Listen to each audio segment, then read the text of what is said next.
এই আমাৰ মোহন ছাৰে ক'ৰ কৰ্মশালাত ভাত খাই আহিলো মোহনৰ খবৰ যদি মই ৰাখিবলগীয়া হয় তেন্তে চাকৰিটো এৰি দিয়াই ভাল হ'ব নে কি?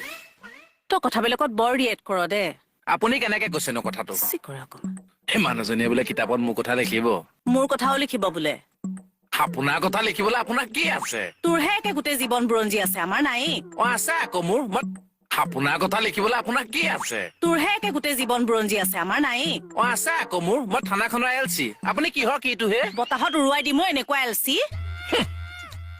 গোটেইজনী বৰদৈ চিলাৰ জীয়েক মোক বতাহত উৰুৱাই দিয়ে তেনেও।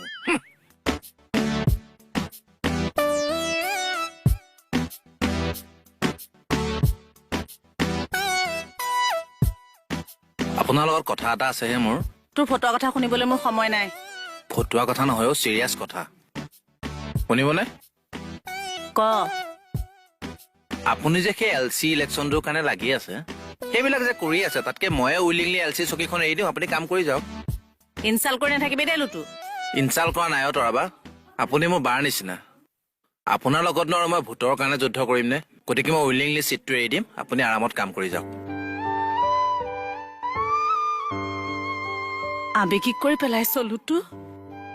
এনেকে কৈ দিলি তই মোৰ কথা এনেকে ভাব? ইমান ওপৰত ৰাখ মোক। একো ওপৰত ৰখা নাই। মোৰ লগত ইলেকশ্যন খেলিলে গোপাত পাতকে হাৰিব, সেইটো কাৰণে কৈছো। তোৰ অহংকাৰটো বহুত বাঢ়ি গৈছে লুটু। অভদ্ৰ।